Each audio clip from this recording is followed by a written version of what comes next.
नमस्कार सबैजनालाई म जित कुमार चौलागाई फेरि आइसकेको छु यो अर्को एउटा भिडियोमा। हामी centroid and centre of gravity हेर्दै थियौँ। यो भन्दा अगाडिको भिडियोसम्म तपाईहरुले त्यो अगाडिको भिडियोहरु बुझ्नुभयो होला भन्ने मैले आशा राखेको छु र हामीले सम प्लेन एरियाजहरु हेर्दै थियौँ हैन। सो त्यसै अन्तर्गत म अगाडि बढाउन चाहन्छु। अर्थात हामीहरुले एउटा सिम्पल डेफिनेसन हेरेको थियौँ सेन्ट्रोइड एन्ड सेन्टर अफ ग्राभिटीको। त्यसपछि केही प्लेन एरियाजहरुमा रेक्टेंगल सकेको थियौँ, त्यसैगरी स्क्वायर सकेको थियौँ र त्यसैगरी सर्कलको चाहिँ एउटा सर्कल, त्यसपछि चाहिँ सेमी सर्कल र क्वार्टर सर्कल चाहिँ हामीहरुले सकेको थियौँ है। सो अब आज चाहिँ यो भिडियोमा म अलिकति अगाडि तपाईहरुलाई लान चाहन्छु सेक्टर अफ सर्कलबाट। सेक्टर अफ सर्कल, अब यो सेक्टर अफ सर्कल पनि हामीले सुनेको ठाउँ हो। अर्थात यहाँ मैले यो त सेन्टर अफ सर्कल भइहाल्यो हैन। यसरी चाहिँ कुनै पनि एउटा सर्कलको पार्टलाई के कुनै पनि एउटा फुल सर्कलको कुनै एउटा यस्तो अब अनयुजुअल पार्ट भनौँ न, कुनै एउटा पार्ट मैले त्यसलाई सेक्टर भन्ने हो खास सेक्टर अफ सर्कल। अब यो सेक्टर अफ सर्कल पनि कहिलेकाहीँ फिगरमा डिल गर्नुपर्ने हुन्छ, त्यही भएर नै यहाँनिर हामीले हेर्न लाग्यो हो। र अब यो सेक्टर अफ सर्कलमा चाहिँ यो सेक्टर अफ सर्कल हो भने अब यसको सेन्ट्रोइड भनेको एक्सिस अफ सिमेट्रीमा लाई गर्ने हो। अब यसलाई यो सेक्टरलाई बराबर भागमा डिवाइड गर्ने एक्सिस भनेको यो एक्सिस हो। मैले यो रातो लाइनले देखाएको छु एक्सिस अफ सिमेट्री। अब यो रातो लाइनले देखाएको कुनै पोइन्टमा, यो रातो लाइनले देखाएको कतै पोइन्टमा चाहिँ सेन्ट्रोइड लाई गर्छ। सो यदि त्यो पोइन्ट सी हो भनेदेखि अब यसको डिस्टेन्स भनेको चाहिँ यहाँ हेर्नुस्, यो जुन अल्फा एंगल र यो अल्फा एंगल चाहिँ यसलाई हाफ एंगल भन्ने। यो फुल एंगललाई अल्फा देखाएर अगाडि बढ्दा पनि हुन्थ्यो र यसलाई अल्फा/2 भन्दा पनि हुन्थ्यो, तर मैले डाइरेक्टली के गरेँ भने यो माथि को पार्टलाई अल्फा एंगल र यो तलको पार्टलाई पनि अल्फा एंगल भनेर अगाडि बढ्यो। ओके, सो यदि त्यो हो भनेदेखि अब यसको यो कोअर्डिनेट जुन छ, अब यसलाई यसमा पनि मैले अब एक्स र वाई मानौ, यतापट्टि चाहिँ नि वाई, यो साइडमा वाई र यो साइडमा चाहिँ एक्स लाई राख्दिने हो भनेदेखि अब यो भ्यालु भनेको चाहिँ के हुन आउँछ भन्दा 2r sin α/3 अल्फा हुन्छ, जहाँनेर यो अल्फा चाहिँ डिग्रीमा हुन्छ है र यो अल्फा चाहिँ फेरि के हुन्छ रेडियनमा हुन्छ। अब यहाँ बुझ्नुपर्ने कुरा चाहिँ यो हो हैन। अब यहाँनेर चाहिँ यो ओसी भ्यालुले चाहिँ हामीलाई सेन्ट्रोइड दिने हो, यो सेन्ट्रोइडको कोअर्डिनेट हैन। त्यो कोअर्डिनेट भनेको यसरी 2r sin α/3 अल्फा हुन्छ। अब अल्फा एंगल भने कुन रहेछ भन्ने कुरा त यहाँ देखिहाल्यौं। अल्फा एंगल त्यसमध्येमा पनि यो माथिपट्टिकोलाई चाहिँ डिग्रीमा लेख्नु पर्दो रहेछ, तलपट्टिकोलाई चाहिँ रेडियनमा लेख्नु पर्दो रहेछ। अब यसको एरियाको बारेमा कुरा गर्नुपर्दा एरिया भनेको चाहिँ के हुँदो रहेछ त अल्फा r² चाहिँ यसको एरिया हुन्छ। अब अल्फा r² यसको एरिया किन हुन्छ भन्ने कुरा पनि भेरी इन्ट्रेस्टिङ छ। जस्तो यहाँ यदि हामीले सर्कललाई हेर्ने हो भने हेर्नुस् है, यो सर्कललाई यदि हेर्ने हो भने यहाँनेर एरिया भनेको जुन πr² हुन आछ, यो πr² किन हुन आछ त भन्दाखेरि यो सर्कलमा यहाँ होल एंगल यो यदि यो लाइनमा यहाँनेर यसको होल एंगल भनेको यो 360 हो। 360 भनेको चाहिँ सिम्पली यहाँनेर चाहिँ हाम्रो पाई हो के, त्यो भएको हुनाले यो πr² हुन गयो हैन। त्यसपछि अब यहाँ सेमी सर्कलमा हेर्न जाउँ। यो सेमी सर्कलमा हेर्दाखेरि चाहिँ अब यहाँ सर्कलबाट भन्दा पनि यो सेक्टरको एरियाको लागि सेमी सर्कलबाट जाउँ। सेमी सर्कलमा हेर्दाखेरि यहाँनेर हेर्नु त एरियाको भ्यालु πr²/2 हो नि, जुन यो भनेको चाहिँ यो π/2 भएको छ नि, जुन यो π/2 यो कसरी भएको भन्दाखेरि हेर्नुस् त यो होल एंगल छ नि, यो एंगल चाहिँ कति हो 180 हो, अर्थात 180 रेडियन पाई हो नि त। सो त्यो पाईलाई डिवाइड/2 गरेपछि चाहिँ के आउने भन्दा डिवाइड/2 गर्ने अनि इन्टु r² गरेपछि के आउँदो रहेछ त एरिया आउँदो रहेछ सर्कलको।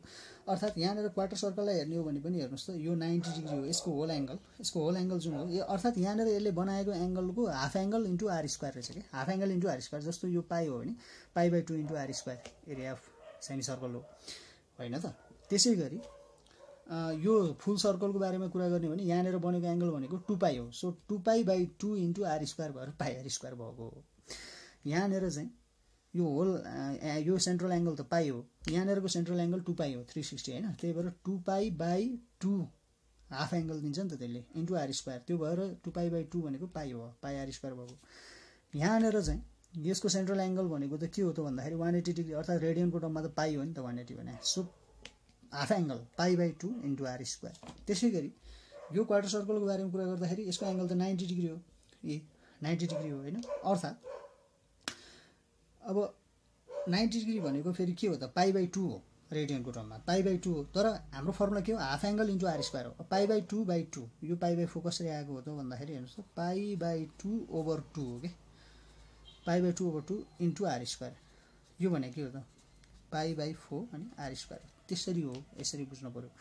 अब यो सेक्टरको लागि चाहिँ हेर्नुहोस् त एङ्गल भनेको के हो त half angle into r square हो नि त यसको सेन्ट्रल एङ्गल त कति हो 2 अल्फा हो है सेन्ट्रल एङ्गल कति हो 2 अल्फा हैन 2 alpha alpha plus alpha 2 alpha त्यही भएर 2 alpha by 2 into r square तर यो अल्फा चाहिँ केमा आउनु पर्यो रेडियनमा आउनु पर्यो it's very very important in radian त्यसको एउटा उदाहरण हेरौँ जस्तो मैले यहाँ एउटा मानौँ यस्तो किसिमको चाहिँ मैले यहाँ एउटा सेक्टर लिएँ जसको सेन्ट्रल एङ्गल कति छ हेर्नुहोस् त 200 डिग्री छ अब यसको एक्सिस अफ सिमेट्री भने यहाँ कतै लाई यो हो किन यसले मिरर इमेज बनाउँछ अब यसको सेन्ट्रोइड यहाँ कतै लाई गर्छ भने अब यसको सेन्ट्रोइडको भ्यालु भने यही ओसी हो हैन त्यो ओसीको भ्यालु चाहिँ केले दिन्छ 2r sin alpha by 3 alpha अर्थात 2r sin अल्फा अब अल्फा भनेको त यो त 200 डिग्री त के हो टोटल सेन्ट्रल एङ्गल हो यहाँ अल्फा भने के रहेछ हेर्नु त हाफ एङ्गल हो नि त आधा गरेको एङ्गल सो 200 डिग्रीलाई आधा भने के हुन्छ 100 डिग्री हुन्छ र माथिको त केमा आउनु पर्यो डिग्रीमा आउनु पर्यो सो 100 डिग्री मुनि के हो 3 हो अब यहाँनेर चाहिँ अल्फा केमा आउनु पर्यो रेडियनमा अल्फा भने फेरि हाफ एङ्गल 200 को हाफ भनेको 100 हुन्छ सो 100 अब केमा आउनु पर्थ्यो रेडियनमा आउनु पर्ने भएको हुनाले इन्टु पाई बाई 180 यो डिग्रीलाई रेडियनमा लाने त हामीलाई थाहा भइहाल्छ है यो चाहिँ जस्ट आइडिया हो यो सेक्टर अफ सर्कल अब त्यति धेरै क्वेसनहरुमा नआउला हैन कहीँ कतै आयो भने भनेर यो जान्नु जरुरी छ अब यसको एरियाको बारेमा कुरा गर्नु पर्दाखेरि अल्फा इन्टु आर स्क्वायर अर्थात half angle into r square हो हाफ एङ्गल पनि केमा रेडियनमा अब यो सेक्टरले चाहिँ यो सेक्टरमा यो चाहिँ सेन्ट्रल एङ्गल 200 डिग्री हो भने यसको हाफ एङ्गल कति हुन्छ 100 सो 100 अब डिग्रीमा हैन नि त रेडियनमा चाहिन्छ त्यही भएर into pi by 180 times r square so यसरी चाहिँ सेक्टर अफ सर्कलको मैले एउटा सानो एन्ड एउटा न्युमेरिकल जस्तो पनि मैले देखाइदिएँ अर्थात हामीहरूले रेक्टेङ्गल हेरिसक्यौँ स्क्वायर हेरिसक्यौँ सर्कल हेर्यौँ सर्कलहरुमा पनि मैले सेक्टर अफ सर्कल पनि तपाईहरुलाई भने अब यो सेक्टर अफ सर्कल पछाडी चाहिँ हामी जान्छौँ ट्रायंगलमा ट्रायंगल प्लेन एरियाज ट्रायंगल है अब ट्रायंगलमा पनि देयर आर मेनी टाइप्स त्यसमा मैले सिमेट्रिकल अनसिमेट्रिकल अनि त्यस पछाडी चाहिँ राइट एंगल भनेर यहाँ देखाउन खोजेको छु तर बेसिकली मोर ओभर कुरो एउटा एउटै हुन आउँछ हेरौँ यहाँ सिमेट्रिकल ट्रायंगल भनेर मैले एउटा यस्तो ट्रायंगल लिएँ अर्थात आइसोसेलेस ट्रायंगल हुन सक्छ इक्विलेटरल ट्रायंगल हुन सक्छ हैन यसको यो पोइन्ट एपेक्स हो माथि यो चाहिँ बेस हो हैन अब यहाँनेर चाहिँ यसको भ्यालु b भनेको छ भने यसको टोटल हाइट मानौ यो ट्रायंगलको h छ यसरी चाहिँ यो ट्रायंगल यहाँ फर्म भयो भने अब यसको सेन्ट्रोइड भनेको चाहिँ फेरि पनि त्यही एक्सिस अफ सिमेट्रीमै लाई गर्ने हो अब एक्सिस अफ सिमेट्री त यसको यसरी पनि हुन्छ बराबर यसरी पनि जान्छ अर्थात इन्टरसेक्सन अफ यो मिडियन्स हैन मिडियन्सको लाइनहरुको इन्टरसेक्सन पोइन्टलाई पनि हामीले के भन्छौं सेन्ट्रोइड भन्छौं अब यो सेन्ट्रोइडको भ्यालु चाहिँ अब इजी छ यहाँबाट अब यहाँनेर पनि तपाईले एक्स एक्सिस र वाइ एक्सिस कहाँ डिफाइन गर्ने भन्ने कुरा त पहिलो भयो मैले मानौ यहाँनेर चाहिँ एक्स राख्दिए र यहाँनेर चाहिँ मैले के राख्दिए वाइ राख्दिए है यो त गर्नै परिहाल्यो अब यहाँ एक्स राख्नुहुन्छ र यहाँ वाइ राख्नुहुन्छ अब यो सेन्ट्रोइडको भ्यालु निकाल्नुहुन्छ भने यो सेन्ट्रोइडको भ्यालुको यो कोअर्डिनेट निकाल्ने हो एक्स बार र वाइ बार एक्स बार भनेको वाइ देखिको डिस्टेन्स अर्थात यो डिस्टेन्स चाहिने हो यो होल बी हो भने यो डिस्टेन्स भनेको अभियसली आधामा लाई गर्ने हो b/2 यसमा कुनै प्रब्लमै भएन तर प्रब्लम कहाँ हुन्छ भने वाइ बारमा चाहिँ के हो भन्ने कुरा हुन्छ अब वाइ बार भनेको चाहिँ यो डिस्टेन्स हो नि त एक्स एक्सिस देखि लिने डिस्टेन्स हैन एक्स एक्सिस देखि माथितिर डिस्टेन्स भने यो डिस्टेन्स कति हो भन्नको लागि चाहिँ अब हेर्नुस् यहाँ त राइट एंगल फर्मेसन भएको छ कि छैन यहाँ मिडियनले राइट एंगल फर्मेसन गरेको छ नि राइट एंगलको थ्रुबाट अगाडि बढ्नुहुन्छ भने टोटल हाइटको 3 1/3 अफ हाइट 1/3 अफ h त्यो भनेको h/3 भयो होइन तपाई एपेक्स पटिबाट आउनुहुन्छ भनेदेखि चाहिँ के हुन्छ 2/3 अफ हाइट हुन्छ h यति कुरा चाहिँ बुझ्नु पर्ने कुरा हो x बार y बार ओके सो यसको एरिया त हाफ बेस इन्टु हाइट हो ट्रायंगलको एरिया हामी सबैलाई थाहा छ अब त्यसो भए एउटा अनसिमेट्रिकल ट्रायंगल लिउँ न त यो त सिमेट्रिकल ट्रायंगल थियो ठ्याक्कै बीचमा लागि गर्थ्यो हैन अनसिमेट्रिकल ट्रायंगल हेरौँ एउटा यो एउटा चाहिँ ब्ल्याकले मैले अनसिमेट्रिकल ट्रायंगल देखाएँ यसको हाइट h छँदैछ अब यहाँ चाहिँ अब मिरर इमेज चाहिँ यो एपेक्सबाट ताने लाइनले फर्मेसन गर्दैन अब यसको कुनै एक्सिस अफ सिमेट्री अन्त कतै लाई एक्सिस अफ सिमेट्रीबाट सेन्ट्रोइड चाहिँ अन्त कतै लाई गर्छ हैन अघि नै चाहिँ ठ्याक्कै मिडियनमा लाई गर्थ्यो अब यहाँ कतै लाई गर्यो रे मानौ अब यसको यो एपेक्स सम्मको डिस्टेन्स चाहिँ यताबाट हेर्दा a छ र यहाँदेखि यहाँसम्मको डिस्टेन्स चाहिँ b छ भनेदेखि अब मलाई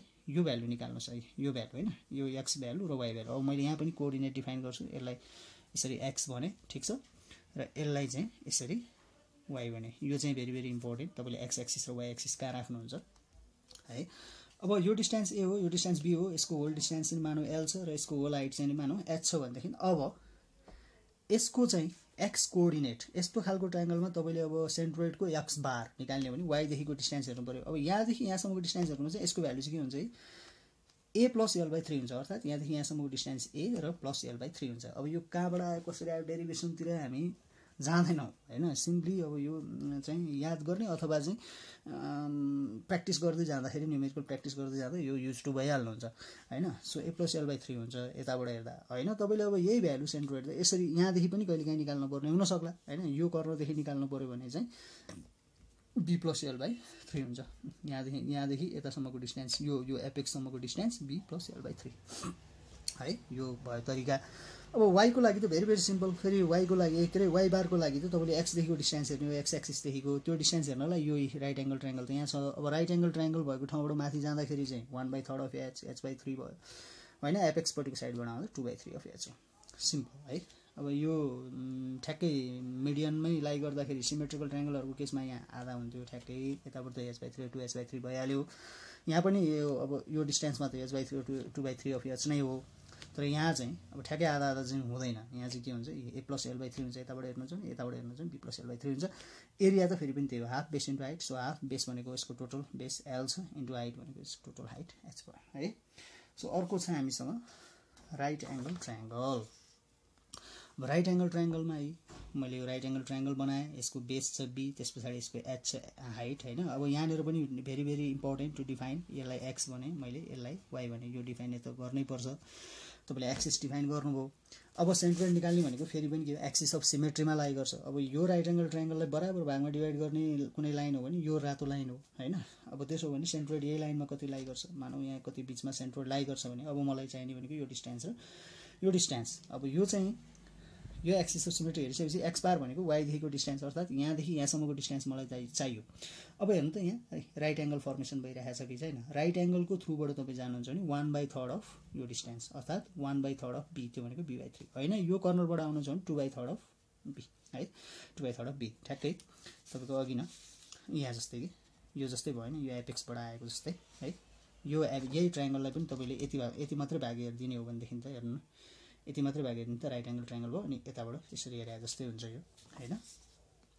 यक्स बार त्यो भयो। अब वाइ बार भनेको फेरि यो छँदैछ। अब यो कर्नरबाट यो एक्सिसबाट यसरी यता हेर्नुहुन्छ भने h/3 भयो, किन राइट एङ्गल ट्रायङ्गलबाट होइन। यो साइडबाट चाहिँ यता आउनुहुन्छ भने 2h/3 भयो। त्यति कन्फ्युजिङ हुनुपर्ने चाहिँ हुँदैन, तर झुकिने चान्सेस चाहिँ हुन्छ। जति पनि फिगर छ त्यो झुकिनु चाहिँ भएन। मेन कुरा चाहिँ यही नै हो centroid and centre of gravity च्याप्टरमा है। अब यहाँनिर एरिया भनेको चाहिँ के हुँदो रहेछ त भन्दाखेरि generally half base into height नै हो। एरिया त फेरि पनि हाफ बेस इन्टु हाइट हैन। यो हामीले हेरेकै कुरा छ, ठिक छ। एरिया भनेको हाफ बेस इन्टु हाइट हुन्छ। र यो राइट एङ्गल ट्रायङ्गल पनि सक्यो। सो यसरी यही नै हो फिगर चाहिँ। अब हामीले हेरेको स्क्वायर थियो, रेक्टेङ्गल थियो योभन्दा अगाडि हैन। त्यस पछाडि सर्कलहरू हेऱ्यौँ, अब ट्रायङ्गलहरू हेऱ्यौँ। यस्तै फिगरमा डिल गर्ने हो। त्यसो भए एउटा अब जेनरलाइज गरौँ अन्त मेथड टु फाइन्ड सेन्ट्रोइड अर्थात् हामीले यक्स बार र वाइ बार निकाल्ने रहेछ हैन। अब यो त रेगुलर फिगरहरू दिँदाखेरिको त भइहाल्यो, जस्तो ट्रायङ्गल दिएको छ ओके। त्यसै गरी तपाईँलाई हैन यो ट्रायङ्गलहरू दिँदाखेरि ओके। तपाईँलाई चाहिँ अब सेक्टर अफ सर्कलको कुरा गर्दा ओके हैन। त्यति मात्रै नभएर मानौँ हामीलाई चाहिँ यसरी सर्कलहरूको बारेमा दियो भनेदेखि ओके। त्यसै गरी सर्कल सँगसँगै चाहिँ तपाईँले हैन भनौँ न अब स्क्वायर दियो भनेदेखि पनि ओके वी क्यान डिल हैन। सिङ्गली तपाईँलाई रेक्टेङ्गल दियो भने okay we can deal. Single फिगरहरू त हामीले डिल गऱ्यौँ होइन। अब कम्पोजिट फिगर कहिलेकाहीँ के हुन्छ, सबै फिगरहरू मिक्स गरेर दिन्छ। हुन त हामीले अब न्युमेरिकल गर्दा यो कुरा अझै क्लियर हुन्छ। मिक्स गरेर दियो कम्पोजिट फिगरहरू दियो भने एक्स बार वाइ बार कसरी निकाल्ने, यसको चाहिँ केही मेथडहरू छ। मैले यहाँनिर थोरै लिस्टिङ आउट गरेँ। यो मेथड लिस्ट आउट गर्दै अगाडि बढ्दाखेरि न्युमेरिकल गर्दा झन् सजिलो होला भनेर हो। Select coordinate axis if not given. सबैभन्दा पहिला कोअर्डिनेट एक्सिस तपाईँले सेलेक्ट गर्नु पऱ्यो। कोअर्डिनेट एक्सिस भने जुन अघि मैले यसरी एक्स र वाइ भनेर सेलेक्ट गरेँ नि, यो दिएको छैन भने तपाईँले सेलेक्ट गर्नु पऱ्यो। दिएको छ भने क्वेसनमा जहाँ दिएको छ त्यही अनुसार डिल गर्नुपर्ने हुन्छ okay. So select coordinate axis if not given okay. त्यस पछाडि divide the figure into number of regular part. त्यस पछाडि कम्पोजिट फिगर, त्यहाँ त मिक्स छ फिगरहरूको। त्यो भएको हुनाले अब त्यति गरिसकेपछि सकेसम्म फिगरहरूलाई रेगुलर पार्ट भनेको त्यही रेक्टेङ्गल हैन। त्यस पछाडि चाहिँ स्क्वायर अथवा ट्रायङ्गल अथवा सर्कल सेमी सर्कल के बनाउन सकिन्छ त्यहाँनिर बनाऊ भनेर भने हो। अब इरेगुलर पार्टहरूमा गर्नु भनेको चाहिँ फेरि अलिकति डिफिकल्ट त होइन, त्यसको गर्न मिल्छ नमिल्ने होइन। तर डाइरेक्टली हामीलाई थाहा हुँदैन नि त, त्यसको एरियाको भ्यालु हामीलाई थाहा नहोला हैन। त्यसै गरी चाहिँ हामीलाई त्यसको चाहिँ फेरि सेन्ट्रोइडहरू थाहा नहोला। त्यो भएको हुनाले रेगुलर पार्टमा डिभाइड गर्ने, न्युमेरिकल गर्दा बुझिहाल्नुहुन्छ। त्यस पछाडि check symmetry of the figure any figure is symmetrical about x axis y bar is known. अर्थात् तपाईँलाई दिएको कुनै पनि फिगरहरू छ भने त्यहाँनिर सबैभन्दा पहिला सिमेट्री हेर्नुहोस् रे। यदि तपाईँले त्यहाँ सिमेट्री भनेको त त्यस्तो लाइन त्यहाँनिर बन्छ एउटा लाइन जुन लाइनले त्यो कुनै पनि फिगरलाई बराबर भागमा दुईतिरको बराबर भागमा डिभाइड गर्छ हैन। त्यस्तो लाइन छान्नुहोस्। त्यस्तो लाइन तपाईँले छान्नुभयो भने हैन, अब त्यो लाइन चाहिँ प्यारलल कुन वाइ एक्सिसको थ्रुमा सिमेट्रिक छ अथवा एक्स एक्सिस थ्रुमा सिमेट्रिक छ भने कुनै एउटा भ्यालु नहुन्छ भन्नुको अर्थ। मानौँ यहाँनिर एउटा टी सेक्सन छ, मानौँ उदाहरणको लागि यहाँ एउटा टी सेक्सन छ, यो टी सेक्सनको यो लम्बाइ 5 सेन्टिमिटर छ, ओके डजन्ट म्याटर। त्यस पछाडि मैले यहाँ एक्स, पहिला यो फिगर थियो मसँग, मैले एक्स र वाइ यहाँ डिफाइन गरेँ, यतापट्टि बटममा एक्स राखेँ र लेफ्टमा वाइ राखेँ, जहिले पनि सकेसम्म गर्ने यसरी बटम र लेफ्टमै हो हैन, त्यो भयो भने सजिलो हुन्छ। अब यो फिगरलाई हेर्नु पर्यो कि हामीले, यो फिगर यो टी सेक्सन ठ्याक्कै सिमेट्री कहाँबाट हुन्छ त भन्दा अभियसली यो रातो लाइनबाट हुन्छ नि हैन, एक्सिस अफ सिमेट्री। अब यो एक्सिस अफ सिमेट्री केसँग प्यारलल भइदियो त, वाइ एक्सिससँग प्यारलल भइदियो नि। हो यस्तो अवस्थामा हामीलाई यक्स बार चाहिँ डाइरेक्टली थाहा हुन्छ अरे। यक्स बार भनेको के हो त, वाइदेखि यो पोइन्टसम्मको डिस्टेन्स, अर्थात् यो एक्सिस अफ सिमेट्रीमा यहाँ कतै सेन्ट्रोइड लाई गर्ने हो, यो त भइहाल्यो अनुमान। एक्स बार भनेको वाइदेखिको डिस्टेन्स, त्यो हामीलाई नोन हुन्छ, यहाँ भनेको छ हेर्नु न, if check symmetry of the figure and if figure is symmetrical about x axis y bar is known. ल if figure is symmetrical about x axis y bar is known. अब यो चाहिँ केसँग सिमेट्री छ त, वाइ एक्सिससँग सिमेट्री छ नि त, त्यही भएर एक्स बार इज नोन, अर्थात् यो डिस्टेन्स हामीलाई थाहा हुन्छ कि। त्यो भएको हुनाले यो डिस्टेन्स भनेको एक्स बार डाइरेक्टली हामीले 2.5 सेन्टिमिटर भन्न पाउँछौँ। त्यसै गरी मानौँ अब यस्तो फिगर नभएर हामीसँग यस्तो सी च्यानल एउटा सी सेक्सन छ, मानौँ एउटा यस्तो खालको 2D फिगर छ तपाईँसँग। अब यसमा पनि त्यही हो, फेरि तपाईँले एक्स र वाइ त डिफाइन गर्नै पर्यो। अब यसको चाहिँ मानौँ लम्बाइ 10 छ भनेदेखि अब यहाँनिर एक्सिस अफ सिमेट्री खोज्नु पर्यो। एक्सिस अफ सिमेट्री खोज्दाखेरि हेर्नु त, अब यो लाइन हो नि त, यो होरिजेन्टल लाइनले त यसलाई डिभाइड गर्छ नि बराबर भागमा, यो लाइनले डिभाइड गर्दैन कि अब बराबर भागमा, यो होरिजेन्टल लाइनले डिभाइड गर्छ। त्यसको अर्थ यसको सेन्ट्रोइड यहाँ कतै लाई गर्ला हैन, यो फिगरको सेन्ट्रोइड यही रातो एक्सिसमा यतातिर कतै लाई गर्ला। अब हामीलाई जब फिगर सिमेट्रिकल छ एक्स एक्सिससँग, यो फिगर त केसँग सिमेट्रिकल भयो हेर्नु न, एक्स एक्सिससँग छ नि त हैन, प्यारलल त एक्स एक्सिससँग छ भने एक्स एक्सिससँग सिमेट्रिक भयो। त्यस्तो अवस्थामा हामीलाई वाइ बार थाहा हुन्छ अरे। वाइ बार भनेको एक्स एक्सिसदेखिको त्यो पोइन्टसम्मको डिस्टेन्स। सो यो डिस्टेन्स चाहियो हामीलाई। अब यो डिस्टेन्स भनेको यो होल 10 हो भने वाइ बार यसो के हुन्छ 5 सेन्टिमिटर हुन्छ। सो यो कुरा भन्न खोजेको है, सिम्पली एक्स बार र वाइ बार चाहिँ दुइटै निकाल्नु पर्ने हुन्छ। यदि सिमेट्रिक भएन भने हामीसँग अब अगाडि बढ्नु पर्यो, कम्पोजिट फिगरहरू दिया हुन्छ, जोडिएको फिगरहरू दिया हुन्छ हैन। अब होइन कुनै चाहिँ एउटामा सिमेट्री छ भने एउटा भ्यालु त तपाईँलाई थाहा भयो नि त। जस्तो यो फिगरलाई हेर्दाखेरि तपाईँले एक्स बार डाइरेक्टली थाहा पाउनु भयो, यो फिगरलाई हेर्दाखेरि तपाईँले वाइ बार डाइरेक्टली थाहा पाउनु भयो हैन। अब एक्स बार त थाहा पाउनु भयो, वाइ बार कसरी थाहा पाउनु, त्यसको लागि चाहिँ अब यो वे हेर्नु पर्यो। यो कम्पोजिट फिगर हो नि, यो टी सेक्सन भनेको कम्पोजिट फिगर हो, अर्थात् हेर्नु त यो टी सेक्सन भनेको यहाँ दुईवटा रेक्ट्याङ्गलले बनाएको छ। यसरी यहाँनिर तपाईँले डिभाइड गर्ने एउटा रेक्ट्याङ्गल एउटा रेक्ट्याङ्गल। अब यो सी सेक्सन भनेको 3वटा चिजले बन्छ, यहाँनिर एउटा रेक्ट्याङ्गल होला, यहाँनिर पनि डिभाइड गर्ने एउटा दुईवटा तिनवटा रेक्ट्याङ्गलले बन्छ, त्यही भएर कम्पोजिट फिगर हो। कम्पोजिट फिगर गर्नलाई के गर्नु पर्दो रहेछ, select coordinate axis if not given. सबभन्दा पहिला त कोअर्डिनेट एक्सिस सेलेक्ट गर्नु पर्दो रहेछ, दिया छैन भने है। Divide the figure into number of regular part, regular पार्टमा डिभाइड गर्नु पर्दो रहेछ। ल मैले यो एउटा ट्रायङ्गलमा एउटा रेक्ट्याङ्गल डिभाइड गरेँ, यहाँ 3वटा रेक्ट्याङ्गलमा मैले डिभाइड गरिदिएँ। त्यस पछाडि के भन्छ हेर्नु त, check symmetry of the figure if any. कुनै ठाउँमा सिमेट्री छ कि हेर, यो फिगरलाई हेर्दा यो वाइ एक्सिससँग सिमेट्री छ, यी ठ्याक्कै बराबर भागमा डिभाइड गर्छ। यहाँनिर काटिदिने हो भने हैन, यहाँनिर काटिदिनुहुन्छ भने बराबर भागमा डिभाइड गर्छ। यो फिगर एक्स एक्सिसमा सिमेट्री छ, यहाँनिर काटिदिनुहुन्छ भने बराबर भागमा डिभाइड गर्छ। यदि यसरी कुनै पनि फिगर यदि वाइ एक्सिसमा सिमेट्री छ भने चाहिँ यसको एक्स बार हामीलाई थाहा हुन्छ अरे, थाहा भइहाल्यो एक्स बार।